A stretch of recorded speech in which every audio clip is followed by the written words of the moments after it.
por evolución y por física y por todo, que fluya más fácilmente cuando estamos a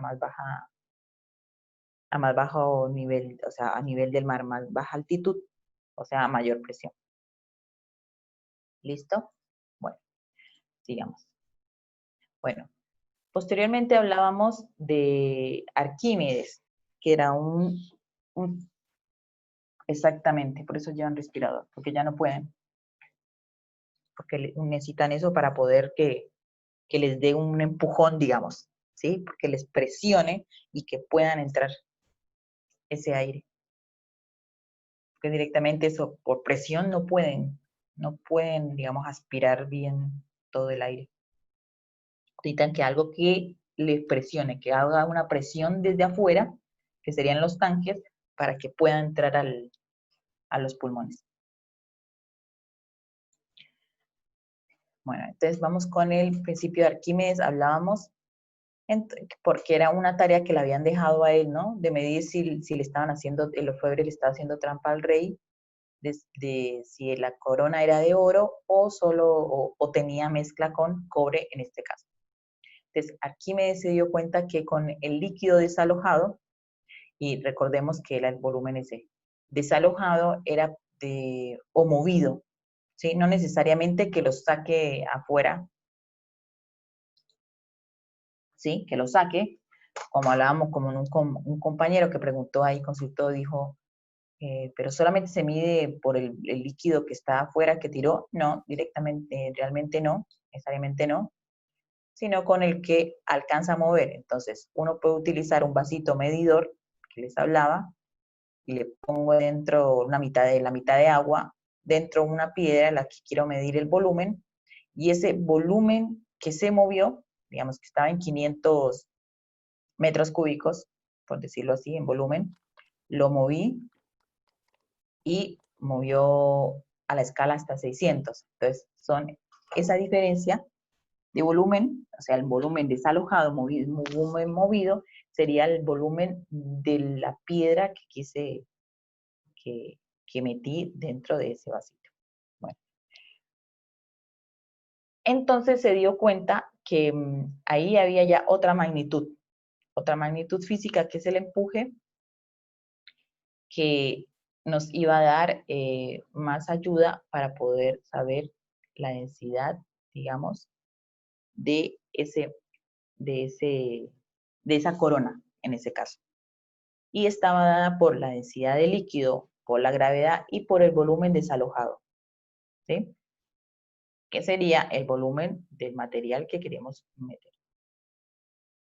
Entonces, hablábamos cuando veníamos con las unidades, lográbamos metro menos 2, metro de Cela menos 2, metro cúbico, bueno, en fin, de cada una, y lo operábamos y nos daba esto, que en realidad es un newton.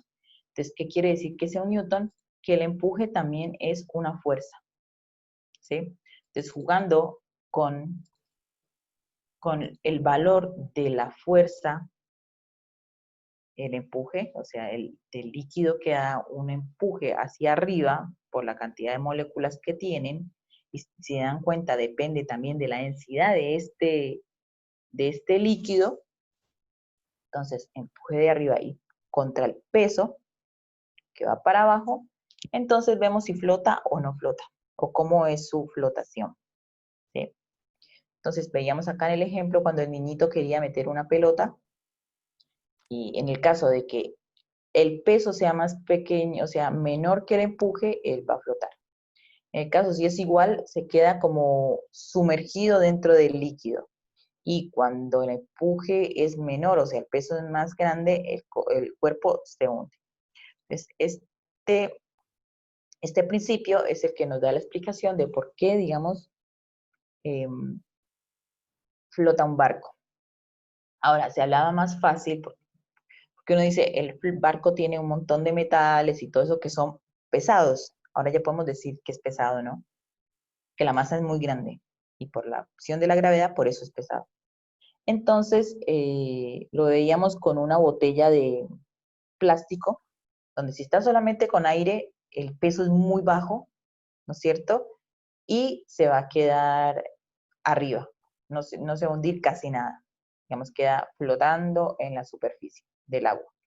Ahora, si es mitad agua, por ejemplo, y mitad aire, va a quedar un poquito sumergida, ¿sí? Pero no se va a hundir toda. ¿Por qué? Porque ya el peso del agua, de las moléculas de agua de adentro, ya son un poco más pesadas.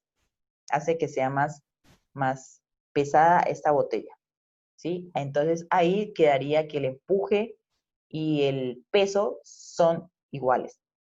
Ahora, cuando se llenó todo de agua, la botella se va a hundir, porque también el peso ya hace que de las moléculas de agua lo lleven hacia abajo y le gane al empuje del agua, ¿sí?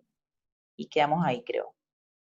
Bueno, posteriormente comenzamos con lo que era hidrodinámica, y la hidrodinámica trata sobre, ¿se acuerdan hace rato? Era hidroestática, o sea, líquidos quietos.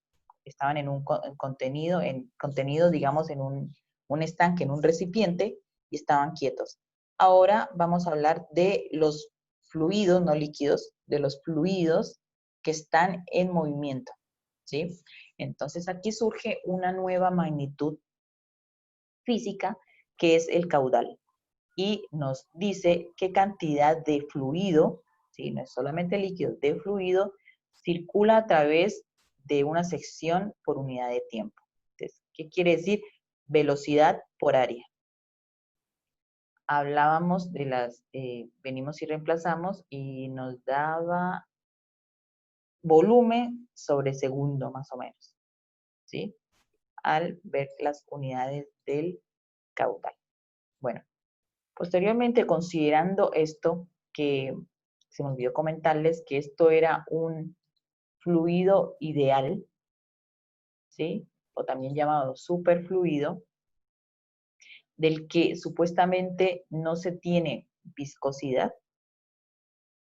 Entonces, se viene y se aplica este principio de Bernoulli, que decía el principio de Bernoulli tenía dos consideraciones. Bueno, uno, que fuera un líquido, un fluido, siempre con el líquido, el fluido ideal, ¿no? Dos, que la energía sea constante en todo esto, y de la ley de la energía y también ley de la conservación de la energía, que es más o menos lo mismo esto de acá, ¿no es cierto? Es decir, que si yo tengo acá la energía aquí en este punto va a ser igual a la energía acá en este otro punto. Bueno, ¿qué más considera Bernoulli para poder hacer su principio? Que son tres tipos de energía la que digamos, se tiene que tener en cuenta para estos fluidos. Pero pobre, Majo, ya casi que se nos acaba el tiempo. Bueno, eh, para tener en cuenta el movimiento, digamos, o las características de los fluidos en movimiento. Son tres tipos de energía. Uno, la energía cinética, o sea, la energía, ¿se acuerdan que era por movimiento, por velocidad? Que era un medio de masa por velocidad al cuadrado. Dos, la energía potencial dada por la posición, ¿sí? En este caso serían de las moléculas del fluido, de posición, que tenía por la altura, mg por h. Y la tercera, el trabajo que se asocia a las fuerzas de presión dentro de las moléculas. O sea, las moléculas siempre ejercen presión. Recordemos siempre que cada fluido ejerce presión con el área, digamos, de contacto que está con él. Entonces, en este caso, digamos que tengamos un tubo, va a dar presión contra el tubo. Si tuviera acá una pelotica o cualquier cosa, va a presionar a ese objeto que está acá dentro, ¿no es cierto? Y ya, o sea, se consideraban esas tres. Y ahora vamos a ver bien cuál es cada valor de esto. Bueno, esperen, voy a cortar, ¿sí? Para poder comenzar bien esto en una nueva, porque ya se nos corta y me corta ahí la inspiración. Entonces, finalizo, pero ahorita les vuelvo a hacer otra reunión, ¿vale? Ya saben que es cuando se termine de hacer la grabación y conversión del video, pero ya en breve los vuelvo a llamar. Nos queda es un minuto, por eso lo corto ahorita para que no me corte la inspiración. Listo, ya vengo entonces, ya les vuelvo a hacer la reunión.